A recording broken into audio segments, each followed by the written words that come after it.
আসসালামু আলাইকুম প্রিয় শিক্ষার্থীবৃন্দ, কেমন আছো সবাই? আশা করি সবাই ভালো আছো, সুস্থ আছো, সুন্দর আছো।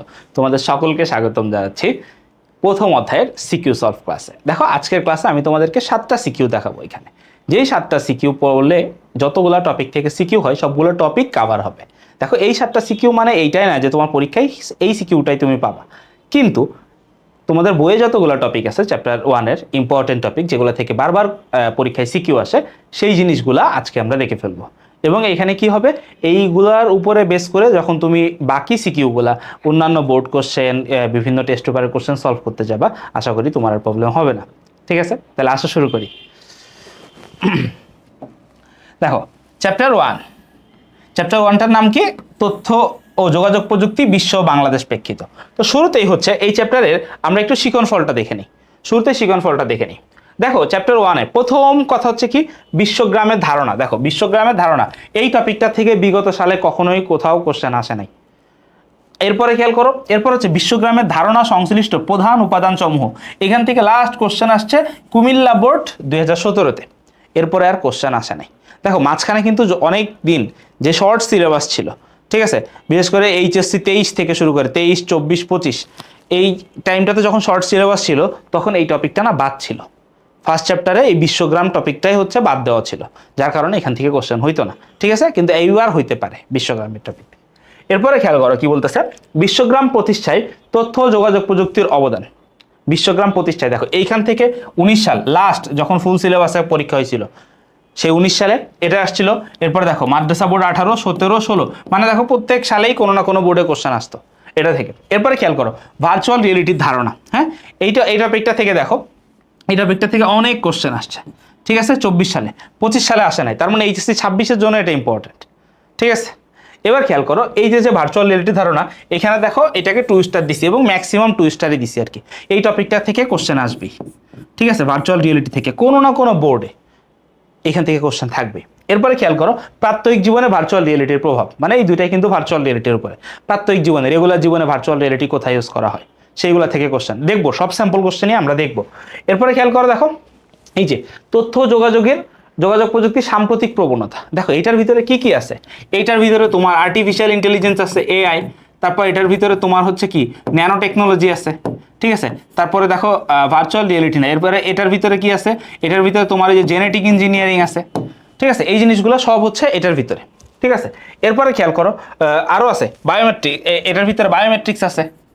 ঠিক আছে, বায়োমেট্রিক্স আছে, এই টপিকের ভিতরেই সব আছে। হ্যাঁ, বায়োমেট্রিক্স, তারপরে দেখো বায়ো ইনফরমেটিক্স, কি বলতেছি, বায়ো ইনফরমেটিক্স আছে, সব এই টপিকের ভিতরে বায়ো ইনফরমেটিক্স আছে। তারপরে হচ্ছে আর কি আছে, genetic engineering, biometrics, bio informatics, তাই তো, এগুলাই সব আছে। এই সব হচ্ছে এই টপিকের ভিতরে। এবং দেখো 25 সালে খেয়াল করো, একটা বোর্ড, দুইটা বোর্ড, 3টা, 4টা, 5টা, 6টা, 7টা, 8টা, 9টা, মানে 9টা বোর্ডের 9টা বোর্ডেই এই টপিকগুলো থেকেই কোশ্চেন আসছে। 24 সালে দেখো সবগুলো বোর্ডেই পাবা। ঠিক আছে, মানে এই টপিকগুলো থেকেই কোশ্চেন আসে। তো সেই কোশ্চেনগুলো কেমন হয়, কি হয়, এখন দেখবো। ঠিক আছে, বাকিগুলো তোমরা দেখেই বুঝতে পারতেছো। এবার আসো, এইবার দেখো সিকিউগুলো একটু খেয়াল করো। এটা হচ্ছে আমাদের ফার্স্ট সিকিউ, প্রথম সিকিউটা আমরা শুরু করতেছি। একটু খেয়াল করো, ঠান্ডা মাথায় বুঝো কি বলতেছে। ইমা তার বাসায় আনা নতুন টিভিতে একটি সিনেমা দেখলো, টিভিতে একটা সিনেমা দেখলো। ওকে ফাইন, সিনেমা দেখার ক্ষেত্রে একটি বিশেষ ধরনের চশমা, এইটুকু একটু মার্ক করি। দেখো, একটা বিশেষ ধরনের চশমা ব্যবহার করলো। হ্যাঁ, মার্ক করলাম। ব্যবহার করে নিজেকে সিনেমার অংশ মনে হয়। চশমা পরার পর সে ফিল করতেছে সে সিনেমার মধ্যে আছে। সে খুবই আনন্দিত হলো। সে তার বাবাকে জিজ্ঞেস করে জানতে পারলো একটি বিশেষ প্রযুক্তি ব্যবহার করে টিভি এবং সিনেমাটি তৈরি করা হয়েছে। একটা বিশেষ প্রযুক্তি এখানে ব্যবহার করা হয়েছে। ওকে ফাইন, ব্যবহার করা হয়েছে। ইমা তার এই আনন্দ ফেসবুক অ্যাকাউন্টের মাধ্যমে বন্ধুদের সাথে শেয়ার করলো। ওকে ফাইন, এখন খেয়াল করো, একটু দেখো এই যে সে যে চশমাটা বলছে, সে যে চশমাটা পড়ছে, এই চশমাটাকে আসলে বলা হয় হচ্ছে HMD। কি বলা হয়? HMD, head mounted display. দেখো এখানে আসলে যে বিশেষ প্রযুক্তির কথা বলছে, এটা আসলে ভিআর মানে কি, ভার্চুয়াল রিয়েলিটি। এখানে সে কি করছে, ভার্চুয়াল রিয়েলিটি ব্যবহার করছে। দেখো ভার্চুয়াল রিয়েলিটি কি, বাস্তব নয় কিন্তু বাস্তবের মতো অভিজ্ঞতা। মানে এখানে 3D এবং প্রোগ্রামিং মিলে এমন একটা সিমুলেটেড পরিবেশ তৈরি করবে যেখানে তোমাকে রিয়েল ফিল করাবে। ও সেটাই করছে। এবং এই রিয়েল ফিল করতে গেলে ভার্চুয়াল রিয়েলিটিতে কি কি উপাদান লাগে? ভার্চুয়াল রিয়েলিটিতে উপাদান লাগে হচ্ছে এইচএমডি, যেটাকে বলা হয় হেড মাউন্টেন ডিসপ্লে। এটা বিশেষ ধরনের চশমাও হইতে পারে, হেলমেটও হইতে পারে, ঠিক আছে। এটা তারপরে কি লাগে, বডি স্যুট লাগে, যেটা বডিতে পড়তে হয়, ঠিক আছে। সেটা দেখা গেলো যে ধরো কেউ যুদ্ধের প্রশিক্ষণ হচ্ছে, তখন গুলিগালা লাগে যাতে ফিল করে। তারপরে তার কি লাগে, গ্লোভস লাগে, হাতে পড়লে যাতে কোনো কিছু টাচ করলে সে ফিল করে যে না আমি বাস্তবের মতো করে করতেছি। আরটা লাগে হচ্ছে বুট বা জুতা পায়ের জন্য। এই হচ্ছে 4টা উপাদান শরীরে লাগে। তো সে যদি একটা পড়ছে, তাহলে এটা দ্বারা আমাদেরকে কি নির্দেশ করতেছে, ভার্চুয়াল রিয়েলিটি নির্দেশ করতেছে। আর এখানে ফেসবুকটা কি দ্বারা কি বুঝাইছে, ফেসবুক দ্বারা বুঝাইছে হচ্ছে এটা হচ্ছে একটা সোশ্যাল মিডিয়া। এতটুকু হচ্ছে আমাদেরকে বুঝাইছে। এখন এবার আমরা সিকিউর কোশ্চেনে যাই। কি বলতেছে দেখো, রোবোটিক্স কি। দেখো ক খতে আমি খুব একটা গুরুত্ব দিব না, তারপরে বলে দিব। রোবোটিক্স কি দেখো, রোবোটিক্স হচ্ছে বিজ্ঞানের এমন একটা শাখা যে শাখায় রোবটের কাজকর্ম নিয়ে হচ্ছে পড়ালেখা হয়, গবেষণা হয়। সেই শাখাটাকে কি বলা হয়, রোবোটিক্স বলা হয়। হ্যাঁ, প্রপার ডেফিনেশনটা এটা কিন্তু বই থেকে পড়বো। এরপরে দেখো খ নম্বরটা কি বলতেছে, ডিজিটাল বাংলাদেশ এর ধারণাটি ব্যাখ্যা করো। দেখো ডিজিটাল বাংলাদেশটা বলতে কি, ডিজিটাল বাংলাদেশ হচ্ছে এই যত প্রযুক্তি আছে, হ্যাঁ মানে দেশের যত খাত আছে সব খাতে কি প্রযুক্তির ব্যবহার। দেশের শিক্ষা খাত, চিকিৎসা খাত, অফিস আদালত, যে কোনো জায়গায় ডিজিটালাইজড করা, মডার্ন টেকনোলজি ইউজ করা, এটাই হচ্ছে ডিজিটাল বাংলাদেশের মেইন থিম। এইগুলো পয়েন্ট আকারে লিখে দিলেই হবে, ঠিক আছে। এবার আসো মেইন কথাটা আসি, গ কি বলছে, উদ্দীপকে ব্যবহৃত প্রযুক্তিটি ব্যাখ্যা করো। দেখো উদ্দীপকে ব্যবহৃত প্রযুক্তিটা কি, ভিআর, ভার্চুয়াল রিয়েলিটি। এখানে তোমাকে কি করতে হবে, ভার্চুয়াল রিয়েলিটিটা তোমাকে এক্সপ্লেন করে দিতে হবে। ভার্চুয়াল রিয়েলিটিটা কিভাবে এক্সপ্লেন করবা তুমি, তোমাকে ভার্চুয়াল রিয়েলিটির ডেফিনেশন দিতে হবে, ভার্চুয়াল রিয়েলিটিতে কি কি জিনিস লাগে এবং এই সিমুলেটেড পরিবেশটাই কি ফিল করে, ঠিক আছে। এতটুকু লিখে দিলে হয়ে যাবে। এবার দেখো ঘ নম্বরে কি বলতেছে, বন্ধুদের সাথে ইমার আনন্দ অনুভূতি শেয়ার, বিশ্বগ্রাম ধারণা সংশ্লিষ্ট। কিসের সাথেই করতেছে, বিশ্বগ্রাম। দেখো বিশ্বগ্রামের ইংলিশ কি, গ্লোবাল ভিলেজ। বিশ্বগ্রামের ইংলিশ কি ভাইয়া, গ্লোবাল ভিলেজ। এই ধারণাটা কার মাথায় আসছিল, মার্শাল ম্যাকলুহান, তাই না। উনি হচ্ছে বিশ্বগ্রাম সম্পর্কে ধারণা প্রবর্তন করেন। সেটা কি বলছে, বিশ্বগ্রাম কেন বলছে এটাকে, কারণ দেখো যখন এই মোবাইল বা এই সোশ্যাল মিডিয়া, যখন ইন্টারনেট এগুলো ছিল না, তখন কি হইতো, একটা মানুষ তার গ্রামের সবার খোঁজ খবর রাখতো, যে গ্রামের ওই পাড়ায় এটা হইছে, মহল্লায় এটা হইছে, ওটা হইছে, এই খোঁজ খবর রাখতো। কিন্তু সে কি ধরো দেশের বাইরের খবর তো দূরে থাক, এক জেলার থেকে অন্য জেলার খবরই জানতো না, তাই না, 2-3 গ্রাম পরের খবরই জানতো না। তো এই ইন্টারনেটের সুবিধায়, এই সোশ্যাল মিডিয়া, তারপর হচ্ছে তোমার যে ডিজিটাল ডিভাইসগুলো, মোবাইল, ল্যাপটপ, কম্পিউটার, এইগুলোর সাহায্যে আমরা কি করতে পারছি, সারা দুনিয়ার, দেখো এই যে এখন ওয়ার্ল্ড কাপ চলতেছে, ওয়ার্ল্ড কাপে খেলা হইতেছে আমেরিকাতে, আমরা এখানে দেশে বসে খেলা দেখতেছি, বাংলাদেশে বসে, তাই না। তাহলে এটা হচ্ছে কি, এই যে কানেক্টিভিটির জায়গাটা, ঠিক আছে, এটা হচ্ছে কি, এইটাই হচ্ছে বিশ্বগ্রাম ধারণা। তাহলে দেখো সে যে সোশ্যাল মিডিয়ায় তার বন্ধুদের সাথে শেয়ার করলো, এটা হচ্ছে দেশ বিদেশ সবাই এটা জানতে পারলো। তাহলে এটাও কি বিশ্বগ্রাম ধারণা। বিশ্বগ্রামের মূলনীতি হচ্ছে কানেক্টিভিটি, ঠিক আছে, কানেক্ট করা। তাহলে সে এই ফেসবুকের থ্রুতে এই জিনিসটা সবাইকে জানাই দিতে পারলো, সেটা কি বিশ্বগ্রামের ধারণা সংশ্লিষ্ট। বুঝতে পারছি। আসো পরের সিকিউতে আসো। দেখো এই সিকিউটা 25 সালের সিকিউ, আমি ম্যাক্সিমাম সবই 25 সালের সিকিউ লাগছে, রাষ্ট্র পরীক্ষার সিকিউ, ঠিক আছে। এখান থেকেই সব তোমরা বুঝতে পারবা। দেখো কি বলতেছে উদ্দীপকটা, মিস্টার রফিক একজন বিখ্যাত গবেষক, তিনি এবং তার দল পার্পল কালার, বেগুনি রং, দেখো কি বলতেছে, পার্পল কালার, তিনি আর দল পার্পল কালার বেগুনি রঙের উফসি ধান আবিষ্কার করলেন। উফসি ধান আবিষ্কার করলেন, ওকে ফাইন। মিস্টার রফিকের বন্ধু শফিক একদিন তার ল্যাবে প্রবেশের হাত দিতে গেলেই, কি বলছে, হাত দিতে গেলেই দরজাটি না খুলে অ্যালার্ম বেজে ওঠে। ঘটনাটা কি হয়েছে, সে হাত দিছে, দরজা না খুলে আরো কি হয়েছে, অ্যালার্ম বেজে উঠছে। কিন্তু মিস্টার রফিক এসে দরজার সামনে দাঁড়াতেই, বুঝছো কোথায় দাঁড়াইছে, দরজার সামনে দাঁড়াতেই, দরজার সামনে দাঁড়াতেই সেই দরজা খুলে যায়, ঠিক আছে। তাহলে দেখো এখানে আমরা কিন্তু অলরেডি বুঝতে পারতেছি কি কি নিয়ে কথাবার্তা হচ্ছে। দেখো এই যে উফসি ধান আবিষ্কার করলো, দেখো যখনই এমন দেখবা কৃষিক্ষেত্রে নতুন কিছু আবিষ্কার করছে, এমন কিছু উদ্দীপকে বলছে, তোমরা ধরেই নিবা যে এখানে কি নিয়ে কথা হয়েছে, এখানে জেনেটিক ইঞ্জিনিয়ারিং নিয়ে কথা হয়েছে।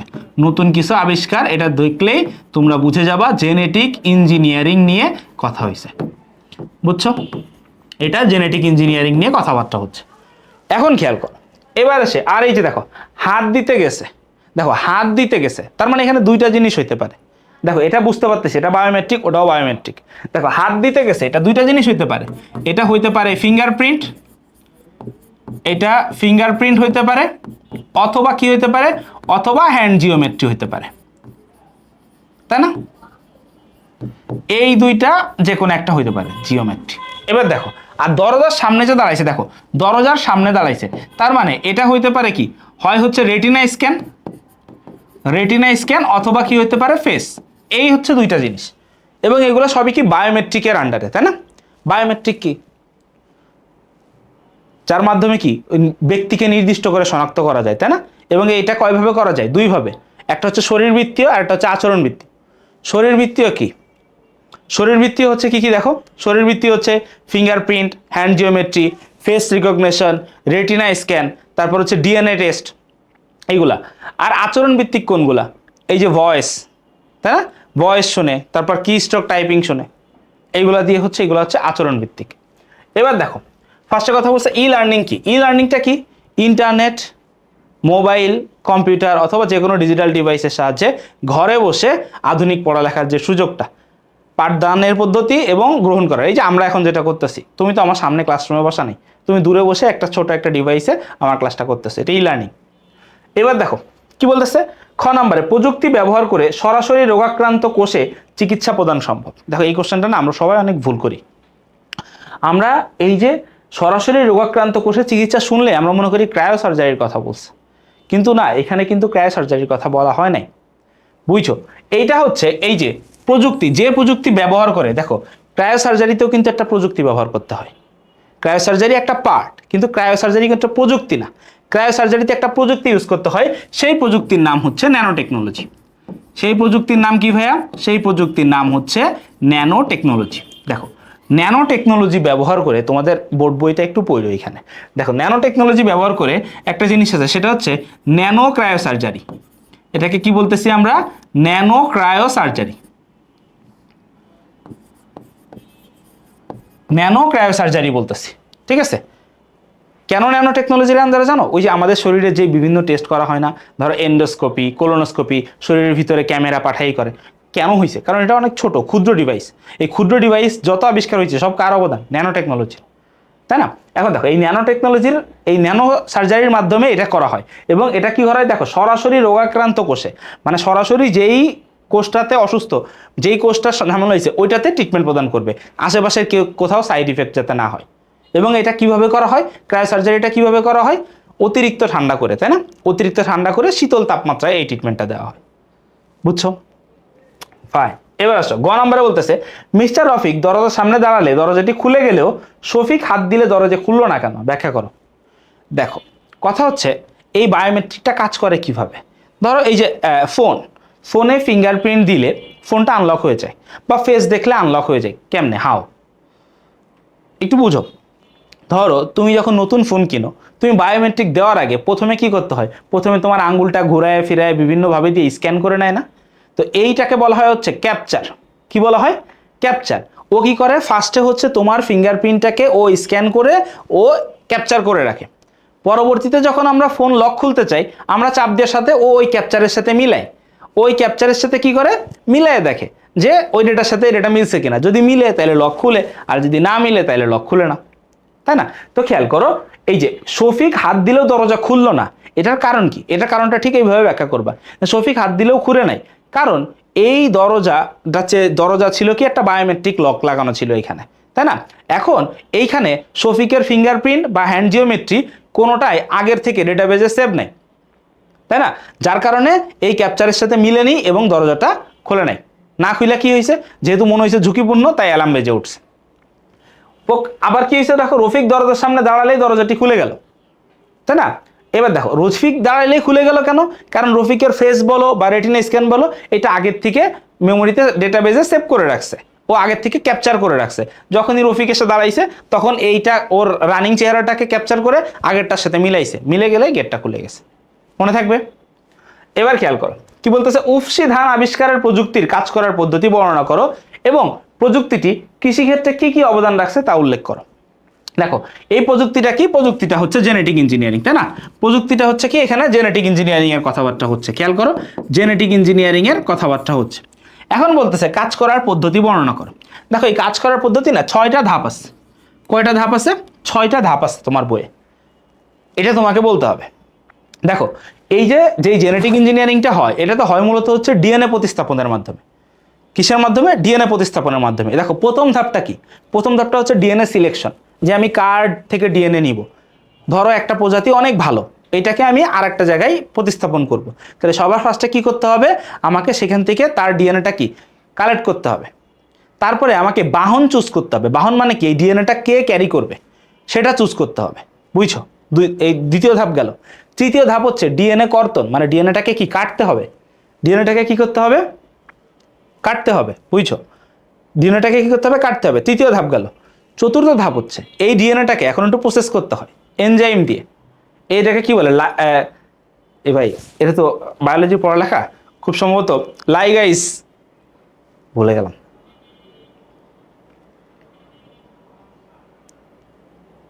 যাই হোক, একটা এনজাইম আর কি। হ্যাঁ, এটা একটু পড়ো ভাই, আমি ভুলে গেছি, থিওরি চ্যাপ্টার তো, এটা মনে রাখা একটু টাফ আর কি। ঠিক আছে, ওই এনজাইমটা কি করে, ওই এনজাইমটা দিতে হয়। দেওয়ার পরে এটাকে প্রসেস করে যেটা হয় সেটাকে কি হয়, রিকম্বিনেন্ট ডিএনএ বলা হয়, তাই না, আরডিএনএ। আরডিএনএটা হলো, এইটা গেল কি চতুর্থ ধাপ। এরপরে কি করতে হবে, তোমাকে এটাকে প্রতিস্থাপন করতে হবে। প্রতিস্থাপন করতে হবে কোথায়, যেখানে তুমি এই ডিএনএটাকে পরে রাখতে চাও। 5 নাম্বার ধাপ। ষষ্ঠ ধাপ হচ্ছে এরপরে পর্যবেক্ষণ করতে হবে যে এই ডিএনএটা বৃদ্ধি হচ্ছে কিনা। হ্যাঁ, এটা যে আস্তে আস্তে বৃদ্ধি হওয়ার কথা, বৃদ্ধি হইতেছে কিনা। এই যে 6টা ধাপ, প্রত্যেকটা ধাপ সম্পর্কে 1-2 লাইন করে লিখতে হবে। ঠিক আছে, এইটা। আর হচ্ছে কৃষিক্ষেত্রে কি কি অবদান রাখছে, কৃষিক্ষেত্রে কি কি অবদান রাখছে, অনেক দেখা গেলো যে নতুন প্রজাতি হয়েছে যেটা 12 মাসকাল ফসল দেয়, অল্প সময়ে অধিক ফলন দেয়, তাই না। অল্প সময়ে, আগে ধরো যে ধান হইতে 6 মাস লাগতো সেই ধানটা এখন 3 মাসে হয়ে যায়, তাই না। আগে যে ফসলটা বছরে একটা নির্দিষ্ট সময় একটা নির্দিষ্ট ঋতুতে পাইতো, ধরো শুধু গ্রীষ্মকালে পাওয়া যেত, এখন সেটা 12 মাসকাল পাওয়া যাচ্ছে। এগুলো হচ্ছে কৃষিকাজে তার অবদান। ঠিক আছে, অধিক ফলন দিতেছে, কৃষকও উপকারিত, কৃষকেরও উপকৃত হচ্ছে, আবার তোমার ধরো হচ্ছে যারা সাধারণ মানুষ তারাও উপকৃত হচ্ছে। বুঝছো, এবার দেখো, এবার আসো পরের সিকিউতে। হ্যাঁ, এটা এই যে দেখো ময়মনসিংহ বোর্ড 25-এর কোশ্চেন। ঠিক আছে, কোশ্চেনটা দেখো, খেয়াল করো কি বলতেছে। ফার্স্টে বলতেছে ন্যানো পার্টিকেল কি। দেখো, ন্যানো পার্টিকেল হচ্ছে ন্যানো টেকনোলজি দিয়ে তৈরি 1 থেকে 100 ন্যানোমিটারের ভিতরে যেই বস্তুগুলা, তাদেরকে বলা হয় হচ্ছে ন্যানো পার্টিকেল। পরে কি বলতেছে দেখো, সিমুলেশনের মাধ্যমে যুদ্ধক্ষেত্রের আবহ মানে কি, একটা অবস্থা, একটা অবস্থা, যুদ্ধক্ষেত্রের অবস্থা তৈরি করে সৈনিকদের প্রশিক্ষণ দেওয়া সম্ভব। এটা কি ভার্চুয়াল রিয়েলিটি না, ভিআর। এখন ধরো একটা তুমি সৈনিক তৈরি করতেছো, সে যুদ্ধে আসলে পারফর্ম করতে পারবে কিনা। ঠিক আছে, এটার জন্য কি করতেছে, একটা সিমুলেটেড পরিবেশ তৈরি করতেছে, যেখানে তার মনে হবে কি সে একটা মানে বাস্তব যুদ্ধক্ষেত্রে আছে, গুলি আসবে, গুলি লাগবে, ঠিক আছে, শত্রু দল আছে, তাকে আক্রমণ করতে হবে, নিজেকে প্রোটেক্ট করতে হবে, এই প্রশিক্ষণটা দিবে আর কি। ঠিক আছে, ভার্চুয়াল রিয়েলিটি। দেখো এইখানে কোশ্চেনটা বলছে সৈনিকের এখানে এই সৈনিকের কথা না বলে এখানে বলতে পারতো ড্রাইভিং। হ্যাঁ, যে ঘরে বসে ড্রাইভিং শেখায়, না বলে বলতে পারতো চিকিৎসকদেরকে চিকিৎসা দিতেছে, চিকিৎসকদেরকে অপারেশন শিখাইতেছে। রুগী নাই সামনে, কিন্তু তার কাছে মনে হইতেছে সে রুগীর অপারেশন করতেছে। হ্যাঁ, বাস্তব না, কিন্তু বাস্তবের মতোই সে একটা করতে পারতেছে।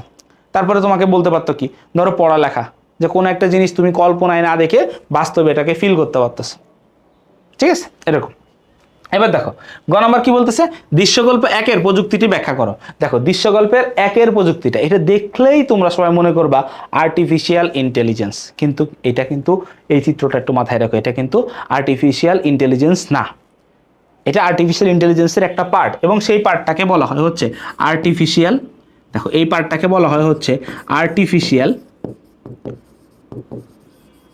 Neural network. নিউরাল নেটওয়ার্ক, ঠিক আছে, এইটা হচ্ছে আর্টিফিশিয়াল নিউরাল নেটওয়ার্ক। এই জিনিসটা হচ্ছে যাকে সংক্ষেপে বলা হয় হচ্ছে এএনএন।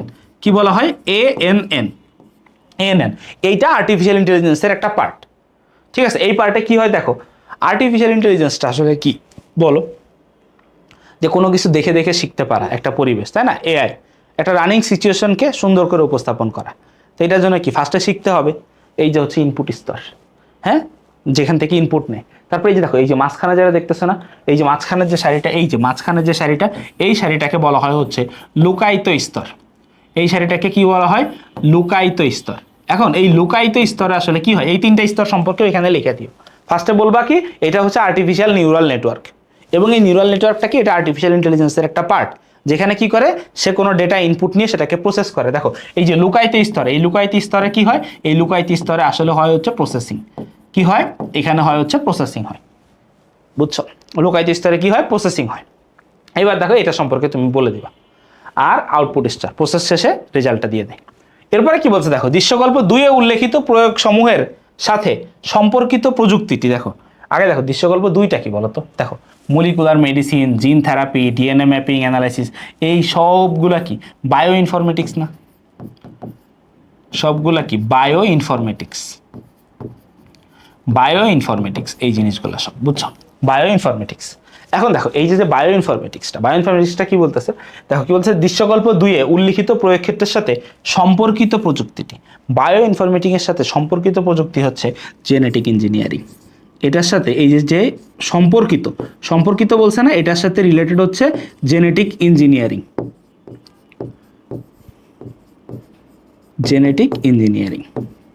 এখন খেয়াল করো, জেনেটিক ইঞ্জিনিয়ারিং এখন বলতেছে জীবের জিন স্থানান্তরের মাধ্যমে কাঙ্ক্ষিত বৈশিষ্ট্য প্রাপ্তের প্রযুক্তিটি থেকে ভিন্নতর বিশ্লেষণ করো। মানে এইটা হচ্ছে বায়ো ইনফরমেটিক্স আর এটা হচ্ছে জেনেটিক ইঞ্জিনিয়ারিং, দুইটা রিলেটেড কিন্তু ভিন্ন। ব্যাখ্যা করো। খেয়াল করে দেখো কেন ভিন্ন, মানে এখানে তোমাদেরকে পার্থক্য দিতে বলছে। আগে মূল লক্ষ্য দেখবা, বায়ো ইনফরমেটিক্সের মূল লক্ষ্য কি? এটা হচ্ছে বায়োলজিক্যাল ডেটা কালেক্ট করে স্টোর করে রাখা। আর জেনেটিক ইঞ্জিনিয়ারিং এর কাজ কি? ধরো ওই ডেটাটাকেই প্রসেস করে নতুন কোনো জাত বানানো। দুইজনের কাজ কিন্তু ভিন্ন কিন্তু রিলেটেড, বুঝাতে পারছি? এবার দেখো তুমি কি করতেছো, ইনফরমেশন কালেক্ট করতেছো। ইনফরমেশন কালেক্ট করার জন্য তোমার কি লাগবে? টেকনোলজি লাগবে, তাই না? তোমাকে ডেটা কালেক্ট করার জন্য কম্পিউটার লাগবে, তোমার সার্ভার লাগবে ডেটা রাখার জন্য। কিন্তু জেনেটিক ইঞ্জিনিয়ারিং এ কিন্তু ওইগুলো লাগবে না। জেনেটিক ইঞ্জিনিয়ারিং এর জন্য লাগবে হচ্ছে ল্যাবরেটরি, যেখানে তো ও ডিএনএ নিয়ে ডিরেক্ট কাজ করতে পারবে। ঠিক আছে? তো এরকম করে ওদের পার্থক্যগুলো একটু দেখবা। পরে দেখো, মানে আমি কিন্তু সবগুলো টপিক থেকেই, তুমি দেখো আমি কিন্তু সবগুলো টপিক থেকেই কোশ্চেন রাখার চেষ্টা করতেছি। এরপরে খেয়াল করো কি বলছে আরিফ, আণবিক স্কেলে। দেখো আণবিক স্কেলে বলতেছে না, তুমি বুঝে নাও এটা হচ্ছে ন্যানো টেকনোলজির কথা বলছে। আণবিক স্কেলে পণ্য উৎপাদন নিয়ে গবেষণা করে, তাদের উৎপাদিত পণ্য সূক্ষ্ম ছোট হলেও মজবুত ও টেকসই, এটাও কিন্তু ন্যানো টেকনোলজি বোঝায়। ঠিক আছে? ন্যানো টেকনোলজির প্রোডাক্টগুলো কি হয়? মজবুত হয় এবং টেকসই হয়। দেখো এখানে উদ্দীপকে এটা না বলে যদি বলতো টেনিস বল, তাও আমরা কিন্তু বুঝতামই ন্যানো টেকনোলজি। ধরো উদ্দীপকে বলতেছে খাবার প্যাকেটজাত, ন্যানো টেকনোলজি। উদ্দীপকে বলতেছে খাবার দ্রব্যকে তোমার হচ্ছে পচন থেকে বাঁচায়, ন্যানো টেকনোলজি। কি বলতেছে দেখো, হাজিরার জন্য, আচ্ছা টেকসই হয়, এটা গেল। আবার বলতেছে হাজিরার জন্য অফিসে তাকে একটি ডিভাইসে আঙুলের ছাপ দিতে হয়। আঙুলের ছাপ, তার মানে এটা কি? এটা হচ্ছে ফিঙ্গারপ্রিন্ট। আঙুলের ছাপ দিতে হয়, তার মানে এটা কি? ফিঙ্গারপ্রিন্ট দিতে হয়। এবং ল্যাবে প্রবেশের সময় মনিটরের দিকে তাকাতে হয়। দেখো তাকাতে হয়, তার মানে কি? এটা হচ্ছে রেটিনা স্ক্যান। তাকাতে হয় তার মানে এটা হচ্ছে কি? এটা হচ্ছে রেটিনা স্ক্যান, তাই না? ওই যে আইরিশ যেটা আর কি। এবার কি বলতেছে দেখো, টেলিপ্রেজেন্স কি? এটা তো তুমি বুঝো, সে এখানে নাই, অনেক দূরে আছে, কিন্তু প্রযুক্তির মাধ্যমে তাকে একটা জায়গায় উপস্থিত রাখা হয়েছে, মানে মিটিংয়ে। Telepresence, telephone, mobile phone. খ নম্বর দেখো, প্রযুক্তি ব্যবহার করে মোটর ড্রাইভিং শেখা সম্ভব, ব্যাখ্যা করো। দেখো এইটা হচ্ছে ভার্চুয়াল রিয়েলিটি, তাই না? কেন মোটর ড্রাইভিং? ধরো তুমি গাড়ি নিয়ে প্রথম দিনই রাস্তায় নেমে গেছো, তুমি তো এরে ওরে মেরে দিবা। তো এই জায়গায় যদি তুমি না করে তুমি ঘরে বসে ফুল গাড়ির সব ফাংশন দেখতেছো, দেখে চালাইতেছো, এবং সেটা কি একটা কৃত্রিম রাস্তায়, সেটা বাস্তব নয় কিন্তু বাস্তবের মতো একটা রাস্তায় তোমার সাইডে গাড়ি আসতেছে, তুমি গাড়িকে সাইড দিচ্ছ, চালাচ্ছ, মোড় ঘুরতেছো, ব্যাকে যাইতেছো, গাড়ি পার্ক করতেছো, সবই দেখতে পাচ্তেছো, ভার্চুয়াল রিয়েলিটি। গ নাম্বার বলতেছে দেখো, উদ্দীপকে পণ্য উৎপাদনে ব্যবহৃত প্রযুক্তিটির ব্যবহার ক্ষেত্র সমূহ ব্যবহার করো, ব্যাখ্যা করো। দেখো ন্যানো টেকনোলজির ব্যবহার, ন্যানো টেকনোলজি এর কি ব্যবহার তোমাকে এটাতে লিখতে হবে। ন্যানো টেকনোলজি এর ব্যবহার তুমি কি কি আছে, অভাব আছে। ন্যানো টেকনোলজি উদ্দীপকেই কিন্তু বলে দিছে। প্রথম কথা হচ্ছে ক্ষুদ্র ক্ষুদ্র জিনিসগুলা তৈরি করার জন্য, খাদ্যদ্রব্য প্যাকেটজাতকরণে, তারপরে এই যে তোমার হচ্ছে মজবুত টেকসই জিনিস বানাইতে, তারপর টেনিস বল তৈরিতে, ঠিক আছে, খাবার যাতে পচে না যায়, পচন ঠেকাইতে, অভাব নাই ন্যানো টেকনোলজির ব্যবহার। ঠিক আছে? তারপরে দেখো ন্যানো টেকনোলজি আর একটা চিকিৎসা ক্ষেত্রের ব্যবহার কি? ওই যে বললাম না, ছোট ছোট অতি ক্ষুদ্র ক্যামেরা দিয়ে বিভিন্ন পরীক্ষা নিরীক্ষা করার জন্য ব্যবহার করা হয়। তারপর ওই যে ক্রায়ো সার্জারিতেও ন্যানো টেকনোলজি, ক্ষুদ্র ডিভাইসের সাহায্যে একদম নির্দিষ্ট সেলে, রোগাক্রান্ত সেলে ওষুধ দেওয়া যায়, এগুলো সবই ওর ব্যবহার, ন্যানো টেকনোলজির ব্যবহার বা প্রয়োগ ক্ষেত্র। গ নম্বরে বলতেছে উদ্দীপকের অফিস এবং ল্যাবে প্রবেশের ক্ষেত্রে ব্যবহৃত প্রযুক্তিদ্বয়ের মধ্যে উত্তম কোনটি? এবার একটু খেয়াল করো ভাই। ধরো প্রযুক্তি কি কি আছে, শরীরবৃত্তীয় প্রযুক্তি কি কি আছে? শরীরবৃত্তীয় প্রযুক্তি কি কি আছে? ফিঙ্গারপ্রিন্ট আছে, হ্যান্ড জিওমেট্রি, তারপরে আছে কি এই যে আইরিশ স্ক্যান, আর আছে কি ফেস রিকগনিশন, আর হচ্ছে ডিএনএ ম্যাপিং। তো ডিএনএ ম্যাপিং তো একটা আলাদা ইস্যু, ব্যয়বহুল, ডিএনএ মেশিন, এটা বাদ দিলাম। বাকি যে চারটা আছে এই চারটার ভিতরে যদি কম্পেয়ার করো, দেখো এখানে কম্পেয়ার করতেছে শুধু দুইটা, ফিঙ্গারপ্রিন্ট আর রেটিনা স্ক্যানের ভিতর, আইরিশ স্ক্যানের ভিতর। তো এদের যে দুইজন, এই দুইজনের ভিতরে ভালো হচ্ছে ফিঙ্গারপ্রিন্ট, শুধু এদের দুইজন না, বাকি সবার থেকে ফিঙ্গারপ্রিন্ট ভালো। কেন জানো? ফিঙ্গারপ্রিন্টে খরচ কম, প্রথম কথা ফিঙ্গারপ্রিন্টে কি সব থেকে কম খরচ। এবার দেখো বাকি জায়গাগুলোতে কেন একটু ঝামেলা হয় আমি তোমাদেরকে বলি। দেখো ধরো হ্যান্ড জিওমেট্রি, এটা হচ্ছে তোমরা বইটা পড়লে বুঝবা, যারা অধিক পরিশ্রম করে, রেগুলারলি কাজ করে, হাতের উপর অনেক প্রেশার যায়, হাতে কড়া পড়ে যায়, ঠিক আছে, হাতে ঠোলা পড়ে, হাতের আকৃতি চেঞ্জ হয়ে যায়, তো এই তাদের জন্য হ্যান্ড জিওমেট্রিটা সবসময় ঠিক কাজ করবে না। গেল এর খারাপ দিক। তারপরে ধরো আসে হচ্ছে কি রেটিনা স্ক্যানে আসো, ধরো কারোর চোখে যদি লেন্স পরা থাকে অথবা যদি চশমা পরা থাকে তখন কিন্তু এটা কাজ করবে না, চশমাটা খুলে তারপরে হচ্ছে তাকাইতে হবে, এটার একটা বাজে সাইড। আবার দেখো ধরো ফেস রিকগনিশন, ধরো কোনো এক সময় ক্যাপচার করার সময় দাড়ি টাড়ি ঠিক মতো ছিল না, বা কোনো একটা আকার আকৃতি একটু চেঞ্জ হয়ে গেলে, বা যদি এই মুখে যদি বিভিন্ন ক্যামেরা বলতেছি, মুখে যদি বিভিন্ন ক্রিম আছে জেল টাইপের, এগুলো দিলে কি এগুলো রিফ্লেকশনের কারণে দেখা গেলো যে এটা কাজ করে না, মিলে না অনেক সময়, ঠিক আছে। তো এখানে সব থেকে বেটার হচ্ছে কে ভাই? ফিঙ্গারপ্রিন্ট। বইয়ে পড়ে সুন্দর মতো করে আলাপ করে দেওয়া আছে, প্রত্যেকটার ভিতরে দেখবে একটা করে উইকজন লেখা আছে, নাই শুধু ফিঙ্গারপ্রিন্টে। কারণ ফিঙ্গারপ্রিন্ট যেটা আছে এটা কয়েকটা জিনিসের উপরে ডিপেন্ড করে এটা করে।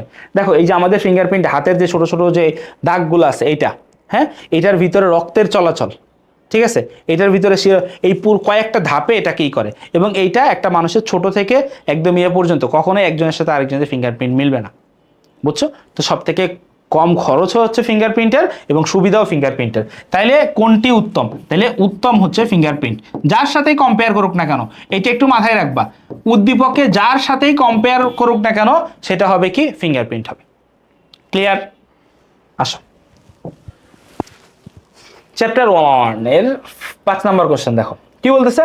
দৃশ্যকল্প 1-এ বিদেশ গমনে ইচ্ছুক একটি পরিবার সদস্যদের পরিচয় নির্ণয় করতে ডিএনএ পরীক্ষা করলো। এর আর কি লিখবো, এটা সরাসরি ডিএনএ টেস্ট করতেছে। Okay fine. দৃশ্যকল্প 2 হচ্ছে বর্তমানে সিমুলেশন পদ্ধতিতে মাধ্যমে কৃত্রিম পরিবেশ তৈরি করে বাংলাদেশ সেনাবাহিনীকে উন্নতর প্রশিক্ষণ দিচ্ছে। এটা হচ্ছে কি ভার্চুয়াল রিয়েলিটি, তাই না? Virtual reality. দেখো ই কমার্স কি অনলাইনের মাধ্যমে বেচা কিনা, তাই না? এরপরে দেখো রক্তপাতহীন অপারেশন সম্ভব, এইটা হচ্ছে ক্রায়োসার্জারি। এইখানে কিসের কথা বলা হয়েছে? ক্রায়োসার্জারি এর কথা বলা হয়েছে, যে এইটা হচ্ছে রক্তপাতহীন অপারেশন, অতি শীতল তাপমাত্রায় একদম নির্দিষ্ট সেলেই করে দেয়, এখানে কোনো কাটা ছেঁড়াও নাই, বুঝছো? এরপরে দেখো কি বলতেছে। দৃশ্যকল্প 1-এ পরিবারের সদস্যদের পরিচয় শনাক্তকরণে ব্যবহৃত প্রযুক্তিটি ব্যবহার করো। এটা হচ্ছে কি ডিএনএ টেস্ট। এই যে ডিএনএ টেস্টটা কিভাবে করে, ডিএনএ টেস্টটা কিভাবে করা হয়, একই পরিবারের সদস্য যে সেটা লিখে দিলে হয়ে যাবে ডিএনএ টেস্টের পদ্ধতি। পরে কি বলতেছে দেখো, দৃশ্যকল্প 2-এ বর্ণিত সেনাবাহিনীর প্রশিক্ষণে ব্যবহৃত প্রযুক্তিটি, এই যে দেখো নির্দিষ্ট খাত বলে দিছে, শিক্ষা, গবেষণা ও চিকিৎসা ক্ষেত্রে ভার্চুয়াল রিয়েলিটি এর প্রয়োগ। দেখো এক একটা করে আমি বলে দিচ্ছি, দেখো বই পড়লে তো এগুলো সবই পাবা, তারপরে বলে দিচ্ছি। দেখো শিক্ষাতে এটা ভার্চুয়াল রিয়েলিটির প্রয়োগ কি? ধরো আমি তোমাদেরকে যে অনেক কিছু কল্পনা ধরো পড়াইতেছি আমি তোমাদেরকে, ধরো ফার্স্ট স্যারের বায়োলজি ক্লাস তোমরা যারা করছো, ধরো স্যার হচ্ছে কিন্তু বায়োলজি ক্লাসে তোমাদেরকে সামনে অনেক কিছু দেখায় দেয়, তো ধরো এটা না দেখায় ধরো আরো তোমারে যদি একদম একটা মানে তোমাকে ধরো বোটানি পড়াইতে তোমার একটা জঙ্গলের ভিতরে ঢুকাই দিছে, যেসব গাছপালার কথা বলতেছে সেগুলো তোমার হাতে দিয়ে দিচ্ছে, প্রাণীগুলো তোমাকে হাতে দিয়ে দিচ্ছে জুলজির, হ্যাঁ, তুমি হাতে ধরে সব কিছু দেখতে পারতেছো। তাহলে দেখো কল্পনা করার থেকে তুমি যদি সামনে দেখতে পারো তুমি আর ভালো বুঝবা না? তো সেইগুলো দেখালো অনেক কিছু ম্যানেজ করা সম্ভব না, যেটা ভার্চুয়াল রিয়েলিটির মাধ্যমে বানানো সম্ভব। গবেষণার ক্ষেত্রে দেখো, গবেষণার ক্ষেত্রে অনেক অনেক জিনিসপত্র লাগে যেগুলো সবসময় কালেক্ট করা পসিবল হয় না, তো ভার্চুয়াল রিয়েলিটির মাধ্যমে ওটাকে সামনে দিয়ে দিচ্ছে। গবেষণা প্রয়োগ, যে এটা প্রয়োগ করলে কি হবে, এখন দেখো এমন একটা জিনিস এটা প্রয়োগ করলে একটা ক্ষতি হয়ে যাইতে পারে, তো ক্ষতি আসলেই হবে কিনা সেটা দেখার জন্য আগে একটা কৃত্রিম পরিবেশে করতেছে, তাই না? যাচাই করে নিচ্ছি যে আসলে আমার এই জিনিসটা ভালো কাজ করবে নাকি খারাপ কাজ করবে, ঠিক আছে? এই যে পদ্ধতিটা এটা হচ্ছে কি তোমার গবেষণার কাছে। এরপর কি হচ্ছে দেখো চিকিৎসা ক্ষেত্রে কি, ওই যে ধরো রুগীবিহীন ডক্টরকে অপারেশনের ব্যবস্থা করে দিচ্ছে। একটা নতুন ডক্টর প্র্যাকটিস করতে করতেই তো সিনিয়র ডক্টর হবে, এখন তাকে নতুন ডক্টর এনেই যদি বলা হয় পেট কাটো ভাই, হ্যাঁ, কাটতে যেতে হলে কাটার পরে ভাই আমি তো চিনতেছি না কোন নারী, আমি তো পেঁচায় ফেলাইছি, ঠিক আছে? ভাই বিশেষ করে 2015 সালের ব্যাচে আমার এইচএসসি আমার ব্যাচমেট যারা ডক্টর হয়েছে ভাই, আমি যদি জানতে পারি ও আমার ব্যাচমেটের, আমি ওর কাছে ভাই কেমনে যাবো, ভয় লাগে আর কি। যদি আমরা বলা উচিত না, দেখা গেলো পরে পড়ালেখা করে তারা ভালো ডাক্তারই হয়েছে, ঠিক আছে। ও দেখা গেলো পরে কি করছে, দেখা গেলো পেটটারে কাইটা নিয়া এবার চ্যাট জিপিটি ওপেন করছে, hey ChatGPT I cut the belly, open নাড়ি বুড়ি, হট টু ডু। এখন চ্যাট জিপিটি দেখা গেলো রিপ্লাই দিয়েছে, ইট সাম বিষ অ্যান্ড গেট ডেড। ঝামেলা হয়ে যাবে না ভাই? ঠিক আছে। তো এই হচ্ছে, তার আগে কি করতেছে, তাকে এআই এর মাধ্যমে, তাকে হচ্ছে ভার্চুয়াল রিয়েলিটির মাধ্যমে একদম একটা পুরা মানে একটা মানুষের পূর্ণাঙ্গ পেটের ভিতরে কি থাকে সে কেটে সব কিছু হাতে খুঁটিনাটি প্র্যাকটিস করতেছে, একবার না বারবার বারবার বারবার সে প্র্যাকটিস করতে পারতেছে, পারফেক্ট। ঠিক আছে, এই হচ্ছে ভিআর এর প্রয়োগ, এইগুলো লিখে দিও। পরে দেখো চ্যাপ্টার কোশ্চেন নাম্বার 6, আইসিটি ক্লাসে শিক্ষক টেলিভিশন, মোবাইল, রেডিও সহ অনেক গুরুত্বপূর্ণ ডিভাইসের বর্তমান ক্ষুদ্র আকার, দেখো এই যে ক্ষুদ্র আকার ও অধিক ক্ষমতা নিয়ে, ক্ষুদ্র আকার ন্যানো টেকনোলজি। দেখো ফার্স্টে যখন কম্পিউটার বানানো হয়েছিল, ডিফারেন্স ইঞ্জিন বা অ্যানালিটিক্যাল ইঞ্জিন ছিল, ওটার সাইজ ছিল একটা রুমের সমান। আর এখন ধরো অ্যাপেলের যেই ইয়াগুলো হয়, কম্পিউটারগুলো হয়, ঠিক আছে, ম্যাক মিনি, এই এতটুকু, কতটুকু, এই এতটুকু। উইন্ডোজের সিপিইউটা হয় একটু এরকম বড়, আর আগে ছিল একটা রুম। তার দিন দিন জিনিসগুলো ছোট হচ্ছে, কিন্তু আরও ইফেক্টিভ হচ্ছে, আগের থেকে অনেক শক্তিশালী হচ্ছে। কিসের মাধ্যমে? ন্যানো টেকনোলজির মাধ্যমে। পাঠদানকারে বললেন এ সবই সম্ভব হয়েছে আইসিটির সাম্প্রতিক প্রবণতায় ব্যবহৃত বিশেষ প্রযুক্তির কারণে। বিশেষ প্রযুক্তিটা কি? Nano technology. এক পর্যায়ে তিনি একজন শিক্ষার্থী জাতীয় বিজ্ঞান ও জাদুঘরের থিয়েটারে এই যে দেখো 3D মুভি দেখছে, হ্যাঁ, তার মানে এটা কি ভার্চুয়াল রিয়েলিটি বা প্রাপ্ত বাস্তবের মতো অনুভূতি সৃষ্টিকারী প্রযুক্তি নিয়ে আলোচনা করলেন। তাহলে দেখো একটা হচ্ছে ভিআর, একটা হচ্ছে ন্যানো টেকনোলজি। বায়োমেট্রিক কি? এ তোমরা অলরেডি জেনে গেছো। খ নম্বর বলতেছে প্রযুক্তির সাহায্যে একাধিক জীবের জিনোমকে জোড়া লাগিয়ে নতুন জীবকেশ তৈরি করা যায়। এটা হচ্ছে কি ভাই? এটা হচ্ছে তোমার ওই যে জেনেটিক ইঞ্জিনিয়ারিং। এটা হচ্ছে কি? জেনেটিক ইঞ্জিনিয়ারিং, তাই না? এখানে কি করা হয়, একাধিক জীবের ডিএনএ নিয়ে, সবার ভালো ভালো সাইটগুলো নিয়ে আর একটা নতুন জিনিস তৈরি করলো, যা পুরোটা ভালো, বুঝছো? গণমাস উদ্দীপকে উল্লিখিত বিশেষ প্রযুক্তি চিকিৎসা ও খাদ্য শিল্পে ভূমিকা ব্যাখ্যা করো। দেখো ওই যে ন্যানো টেকনোলজির চিকিৎসা ও খাদ্য শিল্পে, চিকিৎসা শিল্পে ওর কাজ কি? ক্ষুদ্র ক্ষুদ্র জিনিস তৈরি করে বলছে, যেটা মানুষের শরীরে প্রবেশ করায় তোমার কি করা যায়, সহজেই রোগ নির্ণয় করা যায়, ছোট ছোট ক্যামেরা। তারপর ওই যে একদম আক্রান্ত কোষে সরাসরি চিকিৎসা প্রদান করা যায়, কার সাহায্যে? ন্যানো টেকনোলজির সাহায্যে। ঠিক আছে, এই পয়েন্টগুলো লিখবা। তারপরে দেখো খাদ্য শিল্পে কি করা যায়, সর্বপ্রথম হচ্ছে কি করতেছে, খাবারকে প্যাকেটজাত করতে পারতেছে ন্যানো টেকনোলজির সাহায্যে। তারপরে কি বলতেছে, খাবারটা যাতে নষ্ট না হয়, পচনশীল, পচে না যায়, বা খাবারের যে গুণগত মান এটা যাতে নষ্ট না হয়, সেগুলোর জন্যও কাজ করে কি ন্যানো টেকনোলজি। লিখে দিলেই হয়ে যাবে। ঘ নম্বর বলতেছে উদ্দীপকের মুভি দেখার প্রযুক্তিটি শিক্ষা ও গবেষণায় আধুনিক রূপ দিতে সক্ষম ভার্চুয়াল রিয়েলিটি। এটা তো তোমাদের অলরেডি এর আগের বারই আমি বলে দিচ্ছি কেমনে কাজ করে, সহজ হয়েছে ভাই এগুলা। দেখো এই চ্যাপ্টারের লাস্ট সিকিউ ভাই, এটা এই চ্যাপ্টারের লাস্ট সিকিউ, খেয়াল করো কি বলতেছে। উদ্ভিদে প্রযুক্তি প্রয়োগের কারণে আজ উচ্চ ফলনশীল এবং আবহাওয়া উপযোগী ফসল উৎপাদন, মানে যে আবহাওয়ায় যেই ফসল লাগে, ঠিক আছে। তার মানে এখানে কি বলতেছে বলতো, যখনই বললাম না এই যে ফসল উৎপাদনের কথা বলবে, তখনই তোমরা কি বুঝবা, এটা হচ্ছে জেনেটিক ইঞ্জিনিয়ারিং। ফসল উৎপাদন সম্ভব হচ্ছে। পরে কি বলতেছে, অপরদিকে কৃত্রিম বুদ্ধিমত্তা সম্পন্ন। দেখো কৃত্রিম বুদ্ধিমত্তা সম্পন্ন, তার মানে দেখো খেয়াল করো, কৃত্রিম বুদ্ধিমত্তা সম্পন্ন, কৃত্রিম বুদ্ধিমত্তা মানে কি? এআই, তাই না? Artificial intelligence. কৃত্রিম বুদ্ধিমত্তা মানে হচ্ছে কি? AI, artificial intelligence.